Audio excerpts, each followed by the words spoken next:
ایک ہوں مسلم حرم کی پاسبانی کے لیے، نیل کے ساحل سے لے کر تاب خاک کے کاش شمر۔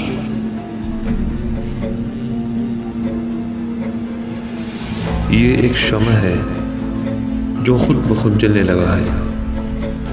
یہ شمع جن کو جلا رہا ہے ان کے مزاج مختلف ہیں، زبانیں مختلف ہیں، رنگ اور نسل جدا جدا ہیں اور ثقافتیں الگ ہیں، لیکن ان کے دلوں میں انبیاء علیہ السلام کی محنت سے جو پودے لگائے گئے ہیں، تو جو بیج بویا گیا ہے، وہ پودا اور بیج تمام کے تمام ایک جیسے اور ایک رنگ کے ہیں۔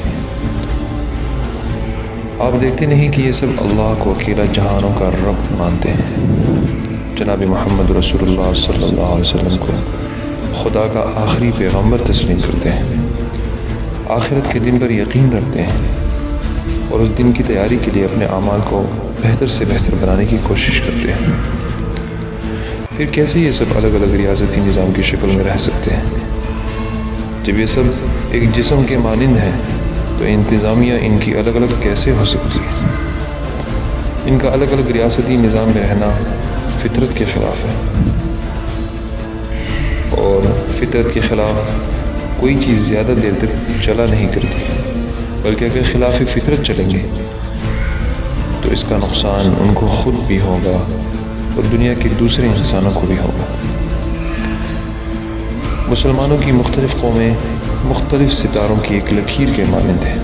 یہ لکیر دراصل پیغام پاکستان ہے، اور پیغام پاکستان دراصل ایک مقدس زمین کا پیغام ہے۔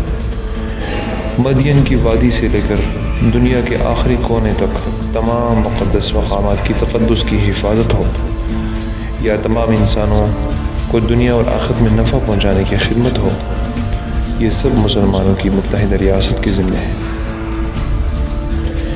ایسی ریاست کا قیام اور اس کی بقا اس تنظیم اور تحریک کا ازلی ہدف ہے۔